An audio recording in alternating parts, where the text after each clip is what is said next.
रमण महर्षि की जीवनी। रमण महर्षि का जन्म 30 दिसंबर सन 1889 में मदुरई तमिलनाडु के पास तिरुचुली नामक गांव में हुआ था। इनका जन्म अद्र दर्शन भगवान शिव का प्रसिद्ध पर्व के दिन हुआ था। जन्म के बाद रमण महर्षि के माता पिता ने उनका नाम वेंकट रमण अय्यर रखा था। ये अपने पिता सुंदरम अय्यर की 4 संतानों में से दूसरे थे। बाद के समय में वेंकट रमण अय्यर रमण महर्षि के नाम से विश्व में प्रसिद्ध हुए। जीवन के आरंभिक वर्षों में वेंकट रमन में कुछ भी उल्लेखनीय नहीं था। वे एक सामान्य बालक के रूप में ही विकसित हुए थे। उन्हें तिरुचुली के एक प्राइमरी स्कूल में तथा बाद में डिंडुक्कल के एक स्कूल में शिक्षा के लिए भेजा गया। जब वे 12 वर्ष के थे तभी उनके पिता का निधन हो गया। ऐसी स्थिति में उन्हें परिवार के साथ अपने चाचा सुब्बू अय्यर के साथ मदुरई में रहने की आवश्यकता पड़ी। मदुरई में उन्हें पहले स्कॉट मिडिल स्कूल, बाद में अमेरिकन मिशन हाई स्कूल में भेजा गया। यद्यपि वह तीव्र बुद्धि एवं तीव्र स्मरण शक्ति में संपन्न थे, किंतु फिर भी वह अपनी पढ़ाई के प्रति गंभीर नहीं थे। रमण महर्षि का आध्यात्मिक अनुभव। बचपन से ही रमण महर्षि को लगता था अरुणाचला मतलब अरुणाचल में कुछ रहस्यमय है, जिसको समझ पाना बहुत जरूरी है। जब वह 16 साल के थे तो उनके यहाँ एक बुजुर्ग मिलने के लिए आए। रमण के पूछने पर बुजुर्ग ने बताया कि वो अरुणाचला से आए हैं। यह जानकर वेंकट रमण उनसे बहुत कुछ पूछने के लिए उत्सुक हो गए और अरुणाचला के बारे में बुजुर्ग से कई सवाल पूछे। एक दूसरी घटना ने रमण महर्षि का ध्यान अरुणाचला की ओर आकर्षित किया और उनकी गहरी आध्यात्मिक भावना को जागृत किया। उन्होंने 63 शिव संतों से संबंधित एक धार्मिक पुस्तक पढ़ी। यह उनका पहला धार्मिक साहित्य था। इसको पढ़कर वह बहुत रोमांचित हुए। पुस्तक में दिए गए पवित्र संतों के उदाहरण उनके हृदय को छू गए। इनसे उनके हृदय में त्याग और परमेश्वर के प्रति प्रेम की भावना को जागृत कर दिया। रमण को 17 वर्ष की अवस्था में आध्यात्मिक अनुभव हुआ। एक दिन रमण महर्षि एकांत में अपने चाचा के घर की पहली मंजिल पर बैठे थे। हमेशा की तरह वे पूर्ण स्वस्थ थे। अचानक से उन्हें मृत्यु के भय का अनुभव हुआ। उन्होंने महसूस किया कि वो मरने जा रहे हैं। ऐसा क्यों हो रहा था वे नहीं जानते थे, लेकिन आने वाली मृत्यु से वे बौखलाए नहीं। उन्होंने शांतिपूर्वक सोचा कि क्या करना चाहिए। उन्होंने अपने आप से कहा, अब मृत्यु आ गई है। इसका क्या मतलब है? वह क्या है जो मर रहा है? यह शरीर मर जाता है। वह तत्काल लेट गए, अपने हाथ पैरों को सख्त कर लिया और सांस को रोककर होठों को बंद कर लिया। इस समय उनका जैविक शरीर एक शव के समान था। अब क्या होगा? यह शरीर अब मर चुका है। यह अब जला दिया जाएगा और राख में बदल जाएगा। लेकिन शरीर की मृत्यु के साथ क्या मैं भी मर गया हूँ? क्या मैं शरीर हूँ? यह शरीर तो शांत और निष्क्रिय है, लेकिन मैं तो अपनी पूर्ण शक्ति और यहाँ तक कि आवाज़ को भी महसूस कर पा रहा हूँ। मैं इस शरीर से परे एक आत्मा हूँ। शरीर मर जाता है पर आत्मा को मृत्यु छू नहीं पाती। मैं अमर आत्मा हूँ। बाद में रमण ने इस अनुभव को अपने भक्तों को सुनाया और बताया कि यह अनुभव तर्क की प्रक्रिया से परे है। उन्होंने सीधे सच को जाना और मृत्यु का डर सदा के लिए गायब हो गया। इस प्रकार युवा वेंकट रमन ने बिना किसी साधना के अपने आप को आध्यात्मिकता के शिखर पर पहुंचाया। अहंकार स्वयं जागरूकता की बाढ़ में कहीं खो गया। अचानक एक लड़का जो कि वेंकट रमन के नाम से जाना जाता था, एक साधु और संत में बदल गया। अब वह पूर्ण आत्मज्ञान के साथ विकसित ज्ञानी भी था। रमण महर्षि का जीवन परिवर्तन व ग्रह त्याग। युवा ऋषि का जीवन अचानक बदल गया। जो वस्तुएं पहले मूल्यवान थी, उन्होंने अपना मूल्य खो दिया। अध्ययन, मित्र, रिश्तेदार, परिवार आदि का उनके जीवन में कोई महत्व नहीं रह गया। वह पूरी तरह अपने परिवेश के प्रति उदासीन हो गए। विनय, गैर प्रतिरोधकता और अन्य गुण उनके श्रृंगार बन गए।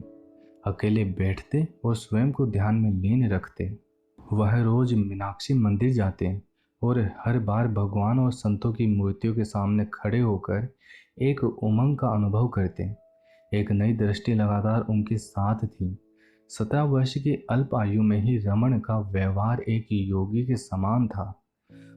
उनके आध्यात्मिक अनुभव के 6 सप्ताह बाद ही एक घटना ने उनको घर बार छोड़ने के लिए प्रेरित कर दिया। रमण के अंग्रेजी के शिक्षक ने उनकी पढ़ाई की और उदासीनता को देखते हुए उन्हें एक अध्याय को 3 बार लिखने के लिए सजा के रूप में दिया। उन्होंने 2 बार तो लिखा, लेकिन तीसरी बार इसकी निरर्थकता को जानकर लिखना छोड़ दिया। कागज किताब एक तरफ रख दिए और आंख बंद करके ध्यान में चले गए। इसके बाद उन्होंने घर छोड़ने का फैसला कर लिया। उन्हें पता था कि उन्हें कहाँ जाना है। उन्होंने पवित्र अरुणाचल पर्वत की यात्रा प्रारंभ कर दी। उन्होंने घर वालों के लिए एक चिट्ठी लिखी जिसमें लिखा था, मैं भगवान की खोज में उनके आदेशानुसार जा रहा हूँ। रमण महर्षि का तिरुवन्नामलाई आगमन।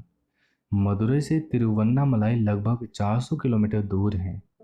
रमण ने यह यात्रा मुख्यतः रेल और बाकी पैदल चलकर पूर्ण की।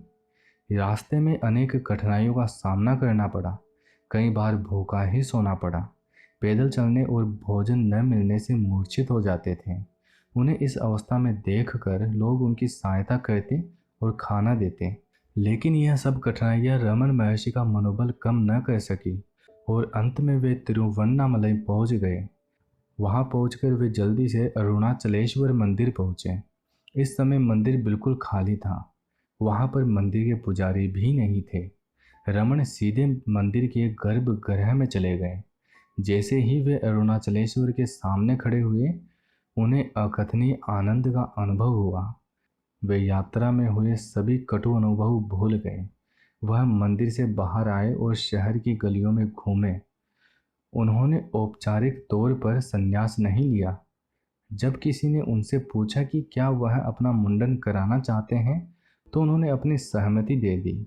मुंडन करने के बाद वे मंदिर वापस आ गए। पवित्र अरुणाचलेश्वर मंदिर ही तिरुवन्नामलाई में उनका पहला घर था। रमण महर्षि का पाताल लिंगम। कुछ सप्ताह तक वे मंदिर के 1000 खंभों वाले हॉल में रहे, लेकिन वहां पर कुछ शैतान लड़के पत्थर फेंककर उनके ध्यान में विघ्न डालते। तब उन्होंने अपने आप को एक भूमिगत स्थान पर स्थानांतरित कर लिया, जिसे आजकल पाताल लिंगम के नाम से जाना जाता है। यहाँ उन्होंने कई दिन समाधि और ध्यान में बिताए।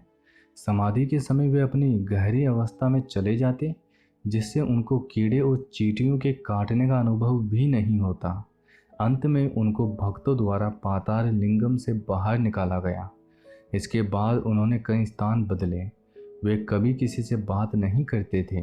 ऐसा नहीं था कि उन्होंने मौन व्रत कर लिया था, बल्कि उनकी बात करने की इच्छा ही नहीं होती थी।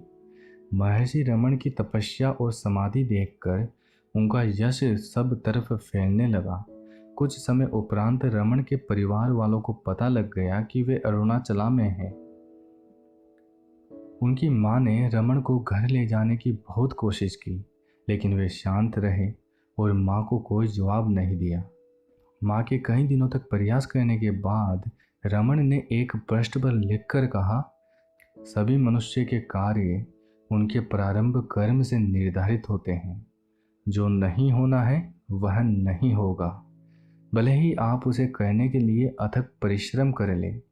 जो होना है वह होकर रहेगा, भले ही आप उसे रोकने की कितनी भी कोशिश कर लें। यह निश्चित है। बुद्धिमता इसी में है कि शांत रहें। महर्षि का दृढ़ निश्चय देखकर उनकी मां निराश और भारी मन से वापस लौट गई। महर्षि रमण की शिक्षाएं। कुछ समय के पश्चात महर्षि अरुणाचला पर्वत पर विरूपाक्ष नामक गुफा में रहने लगे। यहाँ पर भी भक्तों ने उनसे आध्यात्मिक प्रश्न करना जारी रखा। यहीं पर 1902 में शिव प्रकाशम पिल्ले नामक व्यक्ति रमण महर्षि के पास 14 प्रश्न स्लेट पर लिखकर लाए। इन्हीं 14 प्रश्नों के उत्तर रमण महर्षि की पहली शिक्षाएं हैं। इनमें आत्मनिरीक्षण की विधि है, जो कि तमिल में नान यार और अंग्रेजी में हु एम आई के नाम से प्रकाशित की गई। उस समय के प्रसिद्ध संस्कृत विद्वान गणपति आचार्य 1907 में रमण से मिलने गए और उनसे अपने आध्यात्मिक संदेह पर बात की। गणपति आचार्य ने बताया कि जो कुछ भी आध्यात्मिकता के बारे में पढ़ा जा सकता है मैंने पढ़ा है, यहाँ तक कि वेदांत शास्त्रों की भी मुझे पूर्ण समझ है। जब भी मैं अपने हृदय से कहता हूँ, लेकिन फिर भी तपस्या क्या है अब तक समझ नहीं पाया हूँ। यही जानने के लिए आपकी शरण में आया हूँ। रमण महर्षि 15 मिनट तक उनकी आंखों में शांत होकर देखते रहे और फिर बोले, अगर कोई यह देख पाए कि मैं के भाव का उद्भव कहाँ से होता है, तो उसका मन उसी स्थान पर अवशोषित हो जाएगा और यही तपस है। अगर कोई देख पाए कि मंत्र बोलते समय मंत्र की ध्वनि कहाँ से पैदा होती है, तो उसका मन उसी स्थान पर अवशोषित हो जाएगा और यही तपस है। यह रहस्य उद्घाटन जानकर विद्वान शास्त्री ने उनके सामने आत्मसमर्पण कर दिया और उन्हें भगवान व महर्षि के नाम से संबोधित किया। शास्त्री ने बाद में रमण गीता लिखी, जिसमें महर्षि की शिक्षाओं के बारे में बताया गया। रमण महर्षि के शिष्यों ने उनके लिए एक आश्रम और मंदिर का निर्माण किया, जहाँ पर देश और विदेश से भक्त आकर रहते थे। कुछ समय बाद रमण की माता भी आश्रम में आकर रहने लगी। यहाँ पर उन्होंने रसोई का कार्यभार संभाला और आध्यात्मिक जीवन का गहन प्रशिक्षण प्राप्त किया। उनकी माँ की तबीयत खराब रहने लगी। रमण महर्षि अब अपना समय माँ की सेवा में बिताने लगे। एक दिन सुबह के समय में अपनी माँ के पास बैठे और अपना दाहिना हाथ अपनी माँ की छाती के दाहिने हिस्से पर और बायां हाथ सिर पर रखा और माँ को मुक्ति दी। माँ की समाधि के शीर्ष पर एक शिवलिंग की स्थापना की गई। आश्रम में दूर दूर से लोग आने लगे थे और आश्रम का विस्तार काफ़ी बढ़ गया था। नए विभाग जुड़ने लगे, जैसे वेदों के अध्ययन के लिए स्कूल, गौशाला, प्रकाशन कार्य इत्यादि। एक माता का मंदिर भी बनाया गया, जहाँ नियमित पूजा होती थी। रमण महर्षि ज़्यादातर हॉल में ही बैठे रहते और देखते रहते कि उनके चारों तरफ क्या हो रहा है। वह काफ़ी सक्रिय रहते और पत्तों से प्लेट बनाते और पत्रों द्वारा पूछे गए प्रश्नों के उत्तर लिखते रहते। महर्षि के पास बाहर जाकर उपदेश देने के लिए बहुत निमंत्रण आए, लेकिन वे कभी तिरुवन्नामलाई से बाहर नहीं गए। बाद के वर्षों में वे अधिकतर भक्तों के सामने मौन बैठे रहते थे। कभी किसी ने सवाल पूछा तो जवाब दे दिया। उनके सामने बैठे लोगों को विशेष अनुभव होता था। कुछ ने अनुभव किया कि जैसे समय रुक गया है। कुछ ने एक असीम शांति, जिसका वर्णन नहीं किया जा सकता, का अनुभव उनकी मुस्कुराती शांत आंखों में देखते हुए किया। प्रेरक प्रसंग। रमण महर्षि बहुत कुशल धनुर्धर भी थे। एक सुबह उन्होंने अपने एक शिष्य को अपनी धनुर्विद्या देखने के लिए बुलाया। शिष्य यह सब पहले ही कई बार देख चुका था, पर वह गुरु की आज्ञा की अवहेलना नहीं कर सकता था। वे समीप ही जंगल में एक विशाल वृक्ष के पास गए। रमण महर्षि के पास एक फूल था, जिसे उन्होंने पेड़ की शाखा पर रख दिया। फिर उन्होंने अपने बस्ते से अपना नायाब धनुष बाण और एक कढ़ाई किया हुआ सुंदर रुमाल निकाला। वह फूल से 100 कदम दूर आकर खड़े हो गए और उन्होंने शिष्य से कहा कि वह रुमाल से उनकी आंखें ढककर भली भांति बंद कर दे। शिष्य ने ऐसा ही किया। रमण महर्षि ने शिष्य से पूछा, तुमने मुझे धनुर्विद्या की महान कला का अभ्यास करते कितनी बार देखा है? मैं तो यह सब रोज ही देखता हूँ, शिष्य ने कहा। फिर शिष्य ने रमण महर्षि से कहा, आप तो 300 कदम दूरी से भी फूल पर निशाना लगा सकते हैं। रुमाल से अपनी आंखें ढके हुए रमण महर्षि ने अपने पैरों को धरती पर जमाया। उन्होंने पूरी शक्ति से धनुष की प्रत्यंचा को खींचा और तीर छोड़ दिया। हवा को चीरता हुआ तीर फूल से बहुत दूर, यहाँ तक कि पेड़ से भी नहीं टकराया और लक्ष्य से बहुत दूर जा गिरा। तीर लक्ष्य पर लग गया ना? अपनी आंखें खोलते हुए रमण महर्षि ने पूछा। शिष्य ने उत्तर दिया, नहीं, वह तो लक्ष्य के पास भी नहीं लगा। मुझे लगा कि आप इसके द्वारा संकल्प की शक्ति या अपनी पराशक्तियों का प्रदर्शन करने वाले थे। महर्षि ने कहा, मैंने तुम्हें संकल्प शक्ति का सबसे महत्वपूर्ण पाठ ही तो पढ़ाया है। तुम जिस भी वस्तु की इच्छा करो, अपना पूरा ध्यान उसी पर लगाओ। कोई भी उस लक्ष्य को नहीं भेद सकता जो दिखाई ही नहीं देता हो। उनके आश्रम में जानवर और पक्षी भी निर्भय होकर रहते थे। रमण महर्षि इन पक्षियों और जानवरों को मनुष्य की तरह संबोधित करते थे। महर्षि और ये पशु पक्षी एक दूसरे से बहुत घुल मिल गए थे। यूरोप के एक लेखक पॉल ब्रंटन ने महर्षि की ख्याति के बारे में सुना तो वे उत्सुकतावश महर्षि से मिलने के लिए आश्रम पहुंचे। वहां उनके साथ जो घटना घटी उसने उनकी आंखें खोल दी। वे रात को एक मचान पर सोने की तैयारी कर रहे थे। तभी उन्होंने देखा कि मचान पर एक जहरीला सांप चढ़ रहा है।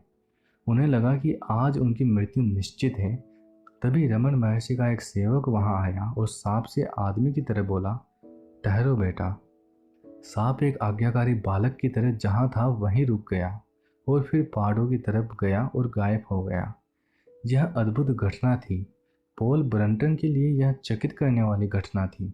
उन्होंने आश्रम के सेवक से पूछा, आखिर तुमने यह चमत्कार किया कैसे? सेवक ने कहा, यह मैंने नहीं, रमण महर्षि ने चमत्कार किया। उनका कहना है कि जीव जंतु किसी से भी अगर हम गहरे प्यार से बोलेंगे तो वो जरूर सुनेगा। रमण महर्षि की स्वास्थ्य परेशानी। रमण महर्षि की 1947 में तबीयत खराब होने लगी और कुछ समय उपरांत उनके बाएं हाथ की कोहनी में एक गांठ हो गई। आश्रम के चिकित्सकों ने इसे काटकर बाहर निकाला। इसलिए चेन्नई से शल्य चिकित्सकों का एक दल जब शल्य क्रिया प्रारंभ करने का समय आया तब चिकित्सकों ने महर्षि रमण को मूर्छावस्था में ले जाना चाहा, जिसे करने से उन्होंने मना कर दिया। शल्य चिकित्सक शल्य क्रिया करने में जुट गए, किंतु उनके सामने एक समस्या खड़ी हो गई। जब गांठ में स्थित मृत कोशिकाओं को काटते हैं तो दर्द नहीं होता, लेकिन जब जीवित कोशिकाओं को काटते हैं तो दर्द होता है। दर्द होने पर मूर्छावस्था में शरीर में हलचल होती है, जिससे चिकित्सकों को ज्ञात हो जाता है कि वह जीवित कोशिका है। किंतु महर्षि रमण के मुंह से सिसकारी भी नहीं निकल रही थी। अतः डॉक्टरों को परेशानी यह थी कि पता कैसे लगे कि कौन सी कोशिका मृत है और कौन सी जीवित। चिकित्सकों ने अपनी परेशानी महर्षि रमण के सामने रखी तो उन्होंने कहा, जिस शरीर पर तुम शल्य क्रिया कर रहे हो वह मैं नहीं हूँ। मैंने अपने आप को शरीर से अलग कर रखा है और वेदना तो शरीर को होती है। शल्य क्रिया के बाद भी वह गांठ ठीक नहीं हो पाई। इसके बाद शल्य चिकित्सकों ने महर्षि का हाथ अलग करने का सुझाव दिया, जिसे उन्होंने मना कर दिया। उन्होंने कहा कि चिंता की कोई बात नहीं है, शरीर नश्वर है और इसका एक प्राकृतिक अंत है। इसे पंगु बना देना सही नहीं। महर्षि की आंखों में हमेशा की तरह चमक थी और वह अपने दर्द के प्रति उदासीन थे। उन्होंने अपने भक्तों से मिलना जारी रखा। जो भक्त उनके दुख से दुखी थे उनसे उन्होंने कहा कि मैं शरीर नहीं हूँ। 14 अप्रैल 1950 की शाम के समय महर्षि ने सभी भक्तों को दर्शन दिए। आश्रम में सभी जानते थे कि अंत समय निकट है। सबने अरुणाचला शिव भजन गाया। महर्षि ने अपने सेवक से कहा कि उन्हें बैठा दे। उन्होंने थोड़े समय के लिए अपनी चमकदार और अनुग्रहित आंखें खोली। उनके चेहरे पर मुस्कान थी और उनकी आंखों के बाहरी कोनों से आनंद के आंसू निकले। एक गहरी सांस के बाद वे शांत हो गए। उसी क्षण एक धूमकेतु आकाश में दिखाई दिया, जो कि धीरे धीरे पवित्र पर्वत अरुणाचला के शिखर पर पहुंचकर उसके पीछे गायब हो गया। आज भी रमन महर्षि को पूरे विश्व में जाना जाता है और उनकी दी हुई बहुमूल्य शिक्षा के लिए उनको धन्यवाद दिया जाता है।